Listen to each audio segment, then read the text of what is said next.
आज हम करने वाले हैं MT03 का यूनिट नंबर 4 जिसका नाम है कोऑर्डिनेट ज्योमेट्री। तो देखिए कुछ ने कमेंट्स किया था कि MT03 के प्रीवियस ईयर क्वेश्चंस पे वीडियोस बनाइए। तो मैं आपको एक बात बोल दूं कि जब तक आपने फर्स्ट क्लास नहीं करी तब तक सेकंड में भी नहीं पहुंचोगे। आप पहले बुक कंप्लीट कीजिए। अगर आपसे बुक कंप्लीट नहीं हो रही है, आप किसी भी क्वेश्चन में अटक रहे हो, इसका मतलब समझ लो आप एग्ज़ाम के लिए प्रिपेयर्ड नहीं हो। क्योंकि एग्ज़ाम में आते हैं एकदम ट्रिकी क्वेश्चन, और ट्रिक लड़ाने के लिए आपको बेसिक पता होना चाहिए। अगर बेसिक नहीं भी पता है तो आपको ये पता होना चाहिए कि क्वेश्चन किस टाइप से हो रहा है। ठीक है, उसमें क्वेश्चन चेंज करके देता है। तो हम इम्पोर्टेंट क्वेश्चंस के बारे में भी बात करेंगे, लेकिन पहले ये जो टॉपिक है ये इस पूरी बुक को ख़त्म करेंगे। देखिए मैं लास्ट चैप्टर नहीं कराऊंगा क्योंकि लास्ट चैप्टर बहुत आसान है, वेक्टर्स। इसे आप पढ़ के भी कर सकते हो, इसमें कोई ज़्यादा बड़ी बात नहीं है। ठीक है, ये चैप्टर मैंने नहीं करवाया, ये चैप्टर मैंने नहीं करवाया क्योंकि इन दोनों में कुछ है नहीं। बात रही इसकी इसकी इसकी इसकी इसकी, ये मैं करा चुका हूँ, ये करा चुका हूँ, ये करा चुका हूँ, अब इसकी बारी है। तो ठीक है, तो सबसे पहले आपको बुक खत्म करनी चाहिए और बुक के बाद आपको प्रीवियस ईयर क्वेश्चंस में जाना चाहिए क्योंकि वो इससे काफ़ी हार्ड होते हैं। तो अगर आपने ये नहीं किया तो आपको वो भी समझ में नहीं आने वाले। ठीक है, तो इसलिए हम पहले ये वाला चैप्टर कर लेते हैं आज बिना टाइम वेस्ट किए। तो कोऑर्डिनेट ज्योमेट्री इसका नाम है, तो इसकी शुरुआत करते हैं। देखिए 2 डायमेंशनल 3 डायमेंशनल क्या होता है, इसमें मैं ज़्यादा बात नहीं करूँगा। एक चीज़ बता देता हूँ, 3 डायमेंशनल में आपके 3 एक्सेस आते हैं।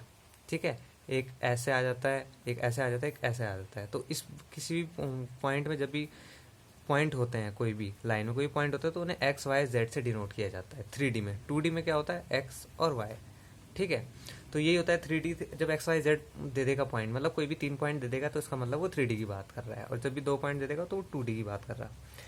2 डायमेंशनल कोऑर्डिनेट सिस्टम, पहले 2 डायमेंशनल की बात वो कर रहा है। तो 2 डायमेंशनल में देखिए क्या क्या है। पहली बात तो है डिस्टेंस फार्मूला। इसके बारे में मैं ज़्यादा बात करूंगा नहीं क्योंकि डिस्टेंस फार्मूला, देखिए मैं इसको थोड़ा सा जूम कर देता हूँ। तो देखिए डिस्टेंस फार्मूला क्या है, x2 minus x1 y2 minus y1। ये x1 x2 क्या है, कोई भी पॉइंट आपको दे देगा तो उनमें से किसी को भी x1 और y1 मानना है। ठीक है, जो ब्रैकेट के अंदर होंगे, आप x1 x2 ना माने, x1 y1 होता है वो।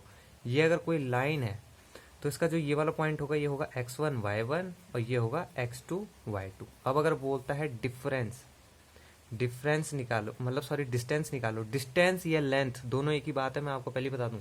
अगर इन दोनों के पॉइंट की बोलता है कि इनकी लेंथ बताओ तब भी यही फॉर्मूला लगना है। बोलता है distance, distance equals to length. यहाँ पर है इससे इस तक का डिस्टेंस कितना है और इससे इस तक की लेंथ कितना है, एक ही बात है। फॉर्मूला दे रखा है x1 x2 y1 y2, इस पॉइंट से निकल जाएंगे। ये देखिए x1 y1 x2 y2 इनको रखा, डिस्टेंस फॉर्मूला कंप्लीट। तो इस तरीके से आप डिस्टेंस निकाल सकते हैं, इसमें कोई खास बात है नहीं। ठीक है, तो आगे चलते हैं। अब थोड़ा सा इसकी बात कर लेते हैं। तो देखिए क्या कह रहा है, मान लीजिए अगर कोई लाइन है, ठीक है, कोई लाइन है और तो उसके कुछ 2 पॉइंट भी वो गिवन ही देगा। अगर लाइन है तो बिना पॉइंट के तो लाइन कहाँ से होनी है। तो अगर बोलता है कि इसके बीच के पॉइंट्स निकालो, तो अपने दिमाग में 2 बातें रखना कि वो बोल क्या रहा है। अगर वो कहता है मिड पॉइंट है तो उसके लिए कंडीशन अलग लगेगी। अगर वो कहता है मिड पॉइंट नहीं है, ऐसा नहीं बोलेगा मिड पॉइंट नहीं है, ठीक है, वो सीधा बोल देगा, ये क्वेश्चन दे देगा। अगर वहाँ पे कहीं पे भी मिड पॉइंट आपको दिखावा मिले तो समझ लेना वो मिड पॉइंट मांग रहा है। अगर नहीं मिलता तो ऐसा नहीं बोलेगा कि this points are not a mid point, ऐसा नहीं बोलेगा, डायरेक्ट क्वेश्चन देगा।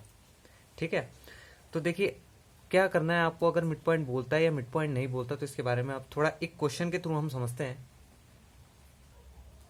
तो देखिए अगर कहता है वो मिड पॉइंट नहीं है, ऐसा नहीं बोलेगा मिड पॉइंट नहीं, मतलब अगर मिड पॉइंट वहां लिखा हुआ नहीं है तो आप ये समझ लेना वो पॉइंट मिड पॉइंट नहीं है।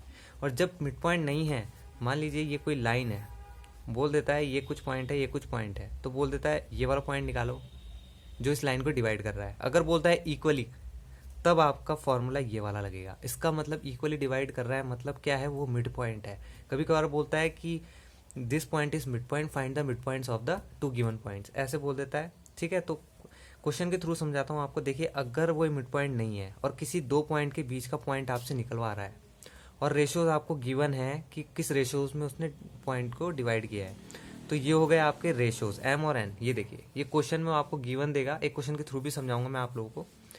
x1 x2 पॉइंट होंगे, y1 y2 पॉइंट होंगे और m और n रेशियो होगा। सपोज कीजिए अगर वो मिड पॉइंट है, बीच का ये वाला पॉइंट, अगर ये मिड पॉइंट है तो वो क्वेश्चन में आपको गिवन देगा find the mid points of between 2 points, ऐसा देगा भी। मैं एक क्वेश्चन के थ्रू भी समझाऊंगा आपको। तो आपको जो क्वेश्चन है चुटकियों में खत्म हो जाए। क्या करना है, x1 x2 को प्लस किया, 2 से डिवाइड किया, y1 y2 को प्लस किया, 2 से डिवाइड किया। अब एक क्वेश्चन पकड़ते हैं। तो सबसे पहले देखिए ये वाला क्वेश्चन है, बहुत आसान क्वेश्चन है।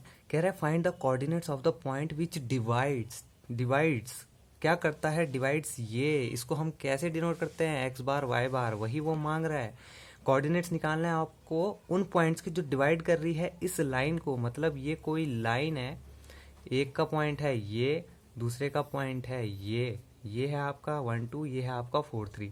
अब वो कर रहा है वो कोऑर्डिनेट्स फाइंड करो, जो वो पॉइंट्स फाइंड करो जो इस लाइन को डिवाइड कर रहे हैं। मतलब आर बार का मतलब एक्स डैश वाई डैश।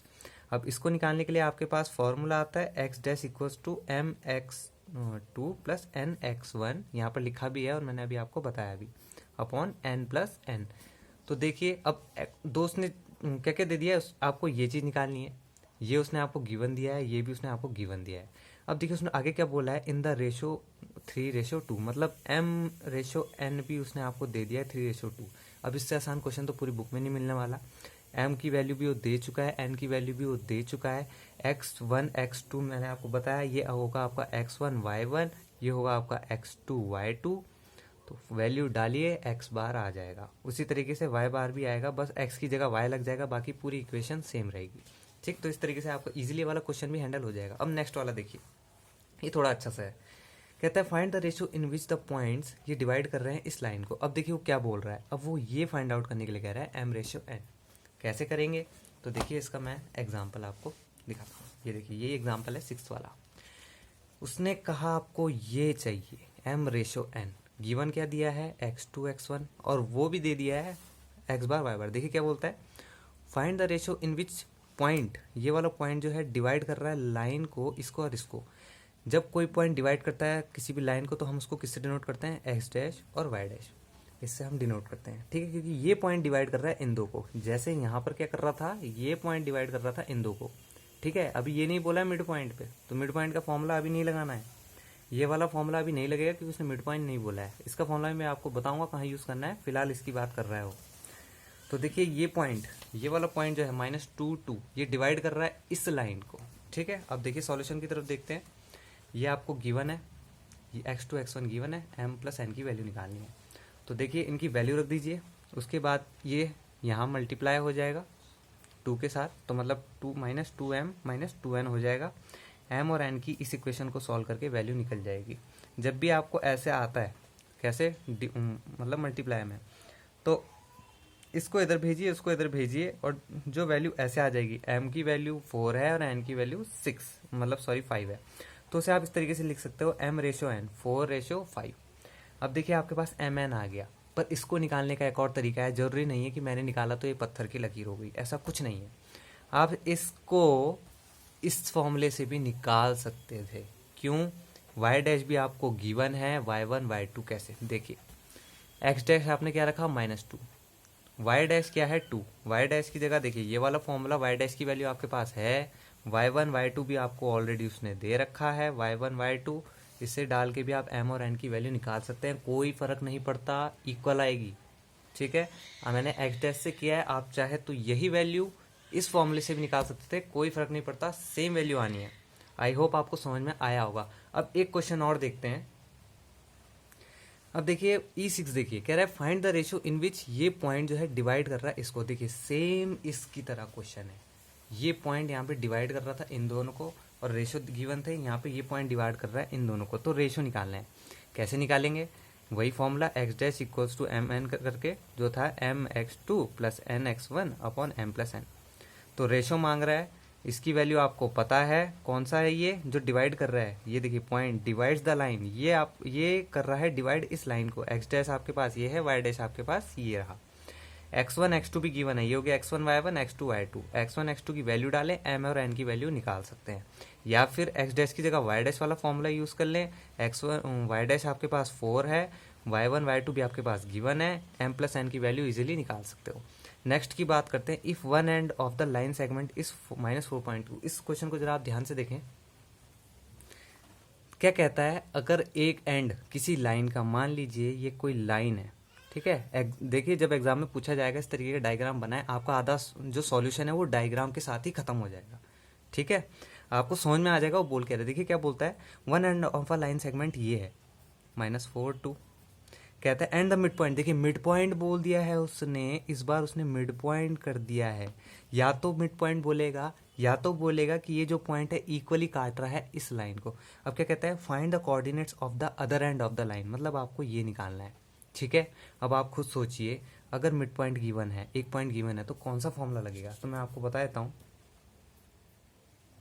तो देखिए उसने आपको बोल दिया था, मिड पॉइंट दे दिया था कि ये जो पॉइंट है मिड पॉइंट है, और वो इक्वेशन दे दी थी जो उन्हें सेंटर पे काट रही थी। देखिए ये क्या है आपका एक्स डैश वाई डैश, ये क्या है आपका x1 y1, कह रहा है मिड पॉइंट से काट रहा है। इसका मतलब ये वाला फॉर्मूला वैलिड है। एक्स बार की जगह आप इसकी वैल्यू डाल सकते हैं जो कि उसने ऑलरेडी गिवन दी है। x1 उसने आपको गिवन दिया है, x2 की वैल्यू आप निकाल सकते हैं। ये यहाँ मल्टीप्लाई हो जाएगा, इस टाइप का सॉल्यूशन है, ये यहाँ मल्टीप्लाई हो जाएगा 6, ये अलग है, ये इसका है और ये इसका है। तो देखिए ये वैल्यू दे रखी है, इसे पुट करेंगे, x2 की वैल्यू इजीली आप 10 निकाल सकते हो। अब y भी निकालना है, y डैश भी आपको उसने गिवन दिया है, क्योंकि जो मिड पॉइंट में काट रहा है उसके दोनों पॉइंट को हम क्या बोलते हैं, x डैश और y डैश। तो जो दूसरा पॉइंट है y डैश आपको गिवन है, y1 आपको गिवन है, y2 आपको निकालना है। तो इजीली इसका सॉल्व करके आप लोग इजीली आंसर फाइंड आउट कर सकते हो। तो आई होप आपको ये समझ में आया होगा, अगर नहीं आया तो आप मुझे बोल सकते हैं। अब लास्ट क्वेश्चन देखते हैं इसका, क्या कहता है, find the coordinates of the 3 points that divide the line from this this and this. वो 3 पॉइंट निकालने हैं जो इस पॉइंट के बीच में पड़ रहे हैं। और देखिए उसने क्या बोला, इनटू 4 इक्वल पार्ट्स, मतलब क्या है, find the coordinates of the 3 point. 3 point के कोऑर्डिनेट निकाल रहे हैं जो डिवाइड कर रहे हैं इस लाइन को, यहाँ से लेके फ्रॉम मतलब टू, जहाँ से लेके जहाँ तक है, फ्रॉम से टू तक है, मतलब इस पॉइंट से इस पॉइंट तक है, 4 इक्वल पार्ट्स में। अब मैं आपको एक बात बताऊं, उसने पहले ही बोल दिया कि मिड पॉइंट होंगे, सारे के सारे मिड पॉइंट है। कैसे, देखिए आप मान लीजिए ये कोई लाइन है, उसने क्या बोला, 3 इक्वल पार्ट्स में, एक पार्ट ये हो गया, दूसरा पार्ट ये हो गया, तीसरा पार्ट ये हो गया।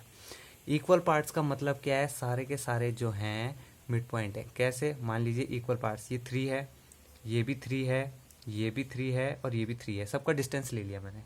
ठीक है, अब आप सोचिए ये पूरी लाइन कितनी हुई, 6, ये पूरी लाइन कितनी हुई, 6। अगर मैं बोलूँ इसका मिड पॉइंट क्या है, तो आप क्या करेंगे, देखिए ये क्या है, 12, 12 बाय 2 6, मतलब 6 इसका मिड पॉइंट है। अब देखिए यहाँ से यहाँ तक 3 3 6 आ रहा है और यहाँ से यहाँ तक 3 3 6 आ रहा है, इसका मतलब ये जो है मिड पॉइंट है। अब आपको करना कैसे है, इसका पॉइंट उसने आपको गिवन दिया है, इसका पॉइंट इसको आपको गिवन दिया है, खुद दिमाग लड़ा के देखो। इन दोनों के पॉइंट से x1 प्लस x2 अपॉन 2 से बीच का पॉइंट निकल जाएगा। मिड पॉइंट है, उसने कहा 4 इक्वल पार्ट्स में बांटा है, अगर नहीं बांटा होता तब थोड़ी दिक्कत थी। उसने बोला है 4 इक्वल पार्ट्स में बांट रहा है, वो इक्वल पार्ट्स में बांट रहा है, मतलब 3 का बीच वाला पॉइंट मिड पॉइंट होगा। इन दो को सॉल्व करके ये वाला पॉइंट निकल जाएगा। अब ये पॉइंट आप पे आ गया, ये पॉइंट आप पे आ गया, ये पॉइंट निकल जाएगा, वो भी मिड पॉइंट फॉर्मूले से। क्यों निकलेगा, क्योंकि उसने बोला है इक्वल पार्ट्स में, तो ये और ये x1 y1 x2 y2 मान के बाय 2 ये पॉइंट निकल जाएगा। यही चीज़ आपको यहाँ के लिए भी करनी है। क्यों, फिर रिपीट करता हूँ, 4 इक्वल पार्ट्स की बात कर रहा है, तो इक्वल ये और अपॉन 2, इस टाइप से आपके तीनों पॉइंट आ जाएंगे और आप आंसर भी चेक कर सकते हैं। इस टाइप का जो क्वेश्चन है इसी टाइप से हैंडल होंगे। तो आज हमने क्या क्या सीखा, पहली बात, अगर कोई लाइन, अगर कोई पॉइंट किसी 2 पॉइंट की लाइन को काट रहा है, तो सबसे पहले हमें क्या चेक करना है कि वो मिड पॉइंट पे काट रहा है या नहीं। और वो कैसे चेक होगा, वो क्वेश्चन में आपको गिवन देगा कि ये मिड पॉइंट पे काट रहा है, ये मिड पॉइंट पे नहीं काट रहा है, ऐसा नहीं बोलेगा। अगर मिड पॉइंट का टर्म छेड़ा तब आपको ध्यान देना है कि हाँ ये मिड पॉइंट है। तो उस कंडीशन में हमारा कौन सा फॉर्मूला लगेगा, ये वाला, ठीक, अगर मिड पॉइंट पे काट रहा है। अगर वो कहता है मिड पॉइंट की बात ही नहीं करी उसने कहा कि किसी ये पॉइंट जो है इस 2 पॉइंट की लाइन को काट रहा है, तो आप बेझिझक ये वाला फॉर्मूला लगा सकते हैं। तो ये 2 फॉर्मूले आज हमने पढ़े। दूसरा हमने ये 3 क्वेश्चंस करे कि अगर कभी भी इक्वल पार्ट्स बोलता है, इक्वल पार्ट्स बोलेगा या फिर मिड पॉइंट बोलेगा, दोनों में से एक को आपको ये ध्यान रखना है। क्वेश्चंस को पढ़ के क्वेश्चंस की फ्रेमिंग ध्यान रखनी है कि वो आपको क्या चाहता है, कैसे घुमाना चाहता है। ठीक है, अब चलते हैं एरिया ऑफ अ ट्राइंगल। तो देखिए इसका शायद फॉर्मूले में काफ़ी लोगों को दिक्कत होती होगी, तो मैं आपको एक शॉर्ट ट्रिक बताने वाला हूँ इसकी। तो चलिए रेडी हो जाते हैं उसकी शॉर्ट ट्रिक के लिए। तो जरा आप इस फॉर्मूले को जरा ध्यान से देख लीजिए, 1 2 3, क्या आपको याद हुआ, मुझे नहीं लगता। तो देखिए इसकी शॉर्ट ट्रिक बताने वाला हूँ मैं। अब आपको करना क्या है, देखो कुछ नहीं करना है, आपको पता है area of a triangle, half तो बाहर रहना ही रहना है। ब्रैकेट के अंदर देखिए x रहेगा y माइनस y1, यही चीज़ रिपीट हो रही है, plus x y minus y1 plus x y minus y1। इसको मैं थोड़ा ढंग से लिख देता हूँ। तो बस देखिए आपको ये याद, बस आपको इतना याद करना है एरिया ऑफ अ ट्राइंगल के लिए। ये याद कर लिया, यहाँ रिपीट देखिए x y minus y, x y minus y, x y minus y, इतना याद करना है बस, आगे की गारंटी मेरी। अब आप जरा एक बात बताइए, 1 के बाद क्या आता है 2, 2 के बाद क्या आता है 3, 3 टर्म है, 3 गिनतियों को लेते हुए चलना है। 1 से स्टार्टिंग करनी है, सबसे पहले टर्म में 1 से स्टार्टिंग होगी, दूसरे टर्म में 2 से स्टार्टिंग होगी, 2 3 आ गया, ये सबसे लास्ट में। इसी तरीके से पैटर्न चलता रहेगा, ऐसी अरेंजमेंट वाइज। अब देखिए सबसे पहले 1 आगे आया था, अब 2 आगे आया, अब 3 आगे आएगा। 3 के पीछे कौन सा है 1, 1 के पीछे 2, मतलब इस हिसाब से चलेगा। 1 के बाद 2 आएगा, 2 के बाद 3 और 3 के बाद फर्स्ट। अब 2 आगे आया तो 2 के बाद क्या आएगा 3, 3 के बाद क्या आएगा 1, 1, ऐसा मतलब अरेंजमेंट होता रहेगा, एक के बाद एक, जैसे क्लासेस में बैठते थे। दूसरे नंबर का पहला है, उसके पीछे दूसरा, सबसे आगे वाला लास्ट। अब देखिए करना क्या है, तो मैंने आपको नंबरिंग बता दी कैसे घूमेगा, 1 2 3 की फॉर्म में घूमेगा। अब आप एक चीज देखिए, 1 से स्टार्टिंग कर दीजिए, x1, उसके बाद क्या आएगा y2, उसके बाद क्या आएगा 3, नंबर रखते जाइए। अब देखिए 1 से स्टार्टिंग हो चुकी है, उसको छोड़ दीजिए। अब 2 से स्टार्टिंग, 2 3, लास्ट में कौन सा आएगा जो सबसे पहले था 1। अब 1 2 3 भी हो गया, 2 3 1 भी हो गया, अब 3 सबसे पहले आएगा 3, फिर उसके बाद कौन सा है 1, उसके बाद कौन सा है 2। क्या बोला था मैंने, अरेंजमेंट देखना है, 1 2 3, फिर 2 3 1, मतलब ये ऐसे चलेगा, 1 के बाद 2, 2 के बाद 3, 3 के बाद 1। अब देखिए 2 के बाद क्या है 3, 3 के बाद 1, अब क्या है 3 से स्टार्टिंग होगा, 1 हो गया 2 हो गया, तब 3 के बाद क्या आएगा 1, 1 के बाद क्या आएगा 2, 1 2 3, 2 3 1, 3 2 1, मतलब अरेंजमेंट होता रहेगा 1 2 3। फिर अब 1 का तो हो गया एपिसोड खत्म, अब 2 आगे आएगा, हर किसी को आगे आना है, हर किसी को टॉप मारना है। तो अब नेक्स्ट 2 3 1 1 2 3 मिला के देख लो, सेम वही होगा 1 2 3। मैं थोड़ा सा जूम कर देता हूँ, ये देखिए 1 2 3, 2 3 1, 3 1 2, मतलब 1 2 3 के अकॉर्डिंग में चल रहा है। सबसे पहले 1, फिर 2, फिर 3, नेक्स्ट 2 3 1, नेक्स्ट 3 1 2, ऐसे करके। ठीक है, तो आई होप आपको एरिया ऑफ अ ट्राइंगल याद हो गया होगा। पहला क्वेश्चन कुछ भी नहीं है, x1 y1 आपको गिवन है, x2 y2 भी आपको गिवन है, x3 y3 भी आपको गिवन है। डायरेक्ट फॉर्मूले में डालो, इजीली सॉल्व हो जाएगा। अब इन दो क्वेश्चंस की बात कर लेते हैं। देखिए ये वाला क्वेश्चन इजीली हो जाएगा, ठीक है। बात रही इसकी, इसमें थोड़ा दिक्कत करेगा। वो कह रहा है कि प्रूव करो कि ये जो 3 पॉइंट्स है कोलिनियर तभी होंगे जब ये कंडीशन सेटिस्फाई करेगी। अब देखिए क्वेश्चन करना कैसे है, आपको गिवन दे रखे हैं 3 पॉइंट ए 0 बी और के ए x1 y1 हो गए, x2 y2, x3 y3। Area of a triangle के फॉर्मूले में अपलोड कर दीजिए इसको, आपका यहाँ पर क्वेश्चन आके अटक जाएगा। अब करना क्या है, अकॉर्डिंग टू कंडीशन जो उसने गिवन दी है, यहाँ से आप के की वैल्यू निकाल लो। के की वैल्यू निकाल के अगर आप यहाँ डालते हो और आपका जो है पूरा 0 आ जाता है, तो यस ये पॉइंट जो है कोलिनियर है। तो चलिए मैंने के की वैल्यू सबसे पहले निकाल ली, उसके बाद यहाँ पर डाली, तो देखेंगे आप ए प्लस बी और माइनस ए प्लस बी, ये इससे कट जाएगा, आंसर आ गया आपका 0। तो इस टाइप से ये जो पॉइंट्स है कोलिनियर हो जाएंगे। अब नेक्स्ट चलते हैं, the straight line in 2 dimensional space. सबसे पहले तो मैं बता दूं आपको, इक्वेशन जो होती है लाइन की वो क्या होती है, y is equals to m x plus c. तो इसी में सारे क्वेश्चंस घूमेंगे, कैसे घूमेंगे आइए के करके डिस्कस करते हैं। क्वेश्चन बताने से पहले एक चीज मैं आपको बताना भूल गया कि ये तो देखिए स्ट्रेट लाइन की इक्वेशन है, यहाँ पे भी थोड़ी सी नजर मार लीजिए। ये क्या होता है एम स्लोप, स्लोप का मतलब क्या होता है, देखिए मैं आपको बताता हूँ। स्लोप का मतलब क्या होता है, मान लीजिए ये कोई भी पहाड़ है, इस पहाड़ में आपको चढ़ना थोड़ा आसान हो, कोई दिक्कत नहीं। लेकिन अगर मैं बात करूँ ये वाले पहाड़ की, तो इसमें थोड़ा चढ़ना मुश्किल होगा। अगर मैं बात करूँ ये वाले पहाड़ की, तो इसमें चढ़ना और मुश्किल होगा। इसी को बोलते हैं हम स्लोप, ठीक है। तो इसमें चढ़ना आसान होगा, इसमें चढ़ना थोड़ा और टफ, और इसमें चढ़ना तो और भी ज़्यादा टफ। तो यही आपका स्लोप होता है, ठीक। तो देखिए उस स्लोप को निकालने का फॉर्मूला क्या होता है, x2 माइनस x1 y, अगर आप इस m को उधर भेज दे तो देखिए y2 minus y1 x2 minus x1। ये फॉर्मूला कब अप्लाई होगा, जब आपके पास 2 पॉइंट दे रखे हों, उनमें से एक x1 y1 एक x2 y2 हो जाएगा और m आपका निकल जाएगा, ठीक है। इसी m को हम टेन थीटा की फॉर्म में भी लिखते हैं अगर कोई एंगल बना रहा है तो। अब मैं आपको एक बात और बता दूं, तो उस बात को बताने से पहले आप एक क्वेश्चन देख लीजिए। आपको ये फॉर्मूला याद हो गया होगा, स्लोप निकालने का formula y2 minus y1 x2 minus x1। ये देखिए एग्जांपल नंबर 9 कह रहा है लाइन पास हो रही है इस पॉइंट से इस पॉइंट, x1 y1 दे दिए, x2 y2 दे दिए, और कुछ बचा ही नहीं, स्लोप निकाल लो इजीली। अब कह रहा है find the equation of a line passing through the इस पॉइंट्स, इन पॉइंट से पास हो रही है। अब मैं आपको एक बात बता दूं कि अब देखिए इस क्वेश्चन को मैं थोड़ा ढंग से करता हूँ, क्योंकि इसमें बहुत छोटे में दे रखा है, इतना छोटा क्वेश्चन है नहीं। तो ये देखिए ये चीज़ें वही चीज़ें हैं, इक्वेशन ऑफ अ लाइन, ये स्लोप का फॉर्मूला। आपको दिए गए थे 2 पॉइंट्स और कह रहा है equation of a line find out करो, यही था ना। ये देखिए, find the equation of a line. Equation of a line क्या होती है? ये होती है। अब एक बात ध्यान रखें, इसको जब भी आप इसको सॉल्व करोगे तो इसमें खाली दो ही चीज़ों की वैल्यू आपको पुट करनी है, एम और सी, एक्स और वाई की नहीं करनी। तो एम और सी की वैल्यू देखिए कैसे निकालने हैं। सबसे पहले एम की वैल्यू निकाल लेंगे क्योंकि आपको पॉइंट्स गिवन है। पॉइंट्स गिवन है, इस फॉर्मूले में डाला, एम की वैल्यू निकाली, एम की वैल्यू आ गई। अब किसी एक चीज़ के लिए आपको ये ड्राइव कर देनी है। मान लीजिए मैंने एक पॉइंट, इस पॉइंट के लिए ड्राइव कर दिया, इस पॉइंट के लिए ड्राइव कर दी, ये है x1 y1, तो इसके लिए मैंने equation of a line drive कर दी। क्यों करी? क्योंकि मुझे m और c की वैल्यू चाहिए, m की वैल्यू मुझे मिल चुकी है, अब c की वैल्यू मुझे चाहिए। तो x1 y1 इसको मान लिया मैंने। आप चाहे तो x2 y2 के लिए भी ड्राइव कर सकते हैं, कोई फर्क नहीं पड़ेगा, c और m सेम आएंगे, मतलब सॉरी c सेम आएगा। तो देखिए x1 y1 क्या है मेरे, 2 - 1, ये रखा मैंने 2 - 1, इससे m की वैल्यू -3 थी, ये डाला इस फॉर्मूले में और c की वैल्यू आ गई।